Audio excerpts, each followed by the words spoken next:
उद्धरण चिन्ह। गृहलक्ष्मी की कहानियां, एक अनोखा बंधन। अविनाश जब सामने से आते हुए वृद्ध दंपत्ति के पैर छूने के लिए झुके तो मैं समझ गई कि वही वंदना के नाना नानी हैं। मैंने भी झुककर प्रणाम किया तो वे सकपका गए। उन्हें बिल्कुल उम्मीद नहीं थी कि मैं इस शादी में आऊंगी, पर मैं समझ सकती थी कि वंदन को देखने के लिए उनकी आंखें तरस रही थी। तभी तो वंदन को पल भर भी मेरी गोद में रहने न दिया। मम्मी तो वंदन को गले लगा रोए जा रही थीं। बस के लंबे सफर के कारण बहुत थकान लग रही थी। धीरज हमारा सामान स्वयं उठाकर अविनाश को ऊपर वाले कमरे में ले गया। अविनाश तो चले गए, पर मैं अकेली रह गई। सब लोग वंदन को खिलाने कम और वंदना से उसकी तुलना करने में ज्यादा व्यस्त थे। मैं एक कोने में चुपचाप खड़ी थी। पापा ने शायद मेरी स्थिति भांप ली, इसलिए मेरे पास आकर बोले, अविनाश और कमरा ऊपर हैं। थक गई होगी, ऊपर जाकर जरा कमर सीधी कर लो। पर वंदन, वो भी थका हुआ है और भूखा है। मैं इसे साथ ले जाऊं? सवाल पूछते हुए मैं डर रही थी। कुल जमा 2 दिन के लिए तो आया है हमारा नाती। फिर तो हमेशा तुम्हारे पास ही रहेगा। जरा 2 घड़ी जी भर के देख लेने दो, मम्मी ने पीछे से आकर कहा तो मैं चुपचाप सीढ़ियां चढ़ने लगी। कमरे में गई तो अविनाश कपड़े बदलकर लेटे हुए थे। आंखें बंद थी, इसलिए समझ नहीं आ रहा था सो गए हैं या सिर्फ आंखें बंद करके थकान मिटा रहे हैं। समझती भी कैसे, शादी के बाद से हमारे बीच एक दीवार सी खींची हुई है। मैं जितना इसे तोड़ने की कोशिश करती हूँ, ये उतनी ही ऊंची हो जाती है। मैंने धीरे से अटैची खोली, कपड़े लेकर बाथरूम में घुस गई। नहाने के बाद काफी फ्रेश लग रही था। थकान मिटाने के उद्देश्य से मैं भी अविनाश की बगल में जाकर लेट गई। मैंने आंखें बंद कर ली। मुझे आज भी वह दिन अच्छे से याद हैं, जब अविनाश का रिश्ता मेरे लिए आया तो मेरे क्वारे मन द्वारा संजोए सारे सपने बिखर कर रह गए। पर अपने शराबी पिता की स्थिति और सौतेली मां के दबाव के चलते एक बच्चे के बाप अविनाश से विवाह करने को तैयार हो गई। मेरी सहेलियों को जैसे ही मेरी सगाई का पता चला, बधाई देने चली आई। शर्म के मारे मैंने उन्हें वंदन के बारे में नहीं बताया, लेकिन अपनी सबसे करीबी सहेली नीलम के सामने दिल का दर्द आंसुओं के रास्ते बाहर आ गया। देख अनु, मैं जानती है तू इस शादी से खुश नहीं है, लेकिन मैं ये भी दावे के साथ कह सकती हूँ कि तू अपने स्वभाव के बूते पर सबका दिल जीत लेगी। उस घर की हर चीज में वंदना की आत्मा बसी है, इसलिए उसे मिटाने की कोशिश भूल कर भी नहीं करना, बल्कि अपने स्वभाव की खुशबू से उसकी आत्मा को जिंदा रखने का प्रयास करना। नीलम के कहे शब्दों को याद रखकर और मायके की कड़वी यादों को भुलाकर मैं रात्रि में फूलों के सेज पर बैठी अविनाश का इंतजार कर रही थी। तब बड़ी नंद से वंदन संभाले नहीं संभल रहा था। मैंने वंदन को अपने पास सुला लिया। अनु, मैंने तुमसे विवाह सिर्फ वंदन के कारण किया है। वंदन की मां, अगर वो भी तुम बन सकी तो, जिसकी हैसियत रखती हो। इसके अलावा मुझसे कोई उम्मीद नहीं रखना। इतना कहकर अविनाश पलटकर सो गए। मैं स्तब्ध रह गई। दिमाग में द्वंद्व चलने लगा। एक तरफ नीलम के कहे शब्द मुझे मेरा कर्तव्य याद दिला रहे थे तो दूसरी तरफ मन विद्रोह करने को तैयार था। मेरी क्या गलती थी? अविनाश और वंदन की नज़रों में भले ही मैं वंदना के कर्तव्य पूरा करने के लिए लाई गई थी, पर मैंने कोई कसर नहीं छोड़ी थी। मैं नहीं चाहती थी कि जो सौतेलेपन का दंश बचपन से लेकर अब तक झेला है, वो वंदन के हिस्से में आए, लेकिन मेरी इस निश्चल ममता को भी शक के कटघरे में खड़ा कर दिया। पड़ोस वाली राधा चाची अम्मा को बार बार समझा देती, मुझे ये जरूरत से ज्यादा प्रेम ठीक नहीं लगता। देखना, एक बार खुद के बच्चे हो जाएंगे तो वदन को एक तरफ कर देगी। ये तो सब दिखावा है, दिखावा। ये सुनकर मन कसला हो गया। अम्मा के मन में डर बैठ गया, लेकिन उन्हें क्या पता था कि अविनाश ने मुझे छुआ भी नहीं है।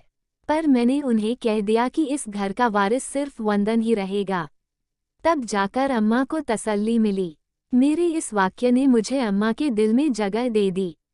फिर अम्मा ने मुझे विस्तार से वंदना और अविनाश के प्रेम प्रसंग से लेकर विवाह की बातें बताई। वंदना अविनाश के सबसे गहरे दोस्त धीरज की बहन थी, इसलिए शादी में कोई खास दिक्कत नहीं आई। वंदना और अविनाश की शादी के बाद भी धीरज और अविनाश में जीजा साले से अधिक दोस्ती का रिश्ता था। वंदना धीरज की इकलौती बहन थी। उन्हीं से मुझे पता चला कि अगले महीने धीरज का विवाह है और अविनाश उसमें शरीक होने अकेले ही जा रहे हैं। ये सब सुनकर मैं सोचने पर मजबूर हो गई। मैं अपने दुख को इतना बड़ा समझ बैठी कि वंदना के परिवार वालों को भूल ही गई।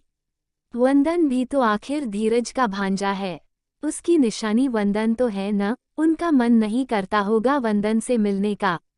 जरूर करता होगा। मैं नहीं चाहती थी कि मेरे कारण वंदन अपने नाना नानी से मिलने से वंचित रहे, इसलिए मैंने भी शादी में जाने का निश्चय कर लिया। जब मैंने अविनाश को इस फैसले के बारे में बताया तो उन्होंने सिर्फ इतना कहा, जैसे तुम्हारी इच्छा, लेकिन अगर वहां तुमसे किसी ने कुछ कह दिया तो मैं जवाबदार नहीं रहूंगा। ये सुनने के बाद भी मैंने शादी में जाने के फैसले को नहीं बदला। सब बातें याद करते कब झपकी लग गई पता ही नहीं चला। आंख खुली तो देखा अविनाश बिस्तर पर नहीं है। आज संगीत का कार्यक्रम है। मैं फटाफट तैयार होकर नीचे आ गई। मेरी निगाहें वंदन को खोजने लगी। वंदन नए कपड़े पहनकर और तैयार होकर अपनी नानी की गोद में खेल रहा था। थकान के कारण झपकी लग गई थी। इसने कुछ खाया? मैंने हंसते हुए पूछा। खाया? अरे भूख के मारे कितना रोया। मैंने बोतल से दूध पिलाकर सुला दिया था। बस आधे घंटे पहले उठा है। तुम्हें तो बच्चे का जरा होश नहीं है। हमारे सामने ये हाल है तो घर में क्या होता होगा। जब ये पैदा हुआ था तो वंदना इसे आंखों से ओझल नहीं होने देती थी। मम्मी ने ताना मारा। मैं वहां से उठकर दूसरी महिलाओं के साथ बैठ गई। धीरज भी वहीं खड़ा था। उसने कुछ नहीं कहा। वंदन अपने नाना की गोद में खूब थिरका। धीरज मुझे कनखियों से देख रहा था, पर नजरें मिलते ही वो मुंह फेर लेता। 2 दिन तक वंदन मेरे पास कम और नाना नानी की गोद में ज्यादा खेला। सेहरा बांधे और घोड़ी पर चढ़ा धीरज किसी राजकुमार से कम नहीं लग रहा था। सेहरा बांधते वक्त वंदना की याद में उसकी आंखें नम हो गई। मैं जानबूझकर सामने नहीं आई। मैं नहीं चाहती थी कि मुझे देखकर नफरत से ये नमी सूख जाए। फेरों के बाद वर वधू पैर छू रहे शे। मम्मी व्यस्त थी, इसलिए मैं वंदन को गोद में उठाकर थपकी देकर सुला रही थी। आशीर्वाद नहीं देंगी दीदी? आवाज सुनकर पलटी तो देखा धीरज और उसकी दुल्हन सामने खड़े थे। दोनों ने झुककर मेरे पैर छुए। खुशी के मारे आशीर्वाद के शब्द जबान में ही चिपक गए। दीदी, मैं ये तो नहीं जानता कि आप मेरे बारे में क्या सोचती हैं, लेकिन मैं इतना जरूर बताना चाहूँगा कि मैंने हमेशा आप में वंदना दीदी की झलक देखी है। वंदन को जो आपने प्यार दिया है वो अमूल्य है।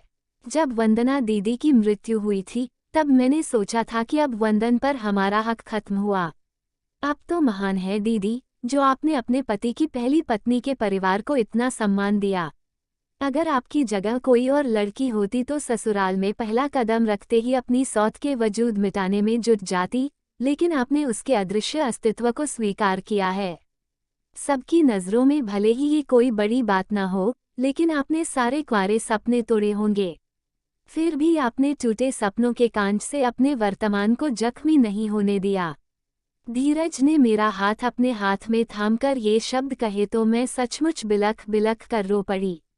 मम्मी पापा, अविनाश और बाकी लोग जड़वत खड़े इस दृश्य को देख रहे थे। मैंने धीरज को गले लगा लिया। सबकी आंखें नम हो गई। दुल्हन को गृह प्रवेश करवाकर और बाकी रस्मों को निपटाते हुए रात के 2 बज गए। वंदन भी जल्दी सो गया था। कपड़े बदलकर मैं भी लेट गई। हमेशा की तरह अविनाश ने आंखें बंद कर ली। अचानक मुझे अपने हाथ पर किसी का स्पर्श महसूस हुआ। अविनाश ने अपना हाथ मेरे हाथ पर रखा और हौले से दबा दिया। बिना कुछ कहे मैं सब कुछ समझ गई और अविनाश के सीने पर अपना सिर रख दिया। ऐसा लग रहा था मानो प्यासे रेगिस्तान पर बारिश की बूंद पड़ रही हो। अविनाश ने अपनी बाहों के घेरे को और मजबूती से कस लिया। मैंने भी अपने आप को छुड़ाने की कोशिश नहीं की और आंखें बंद कर ली, लेकिन इस बार मेरे मन में भविष्य के प्रति संशय भरे विचार की जगह एक सुखद जीवन का सपना तैर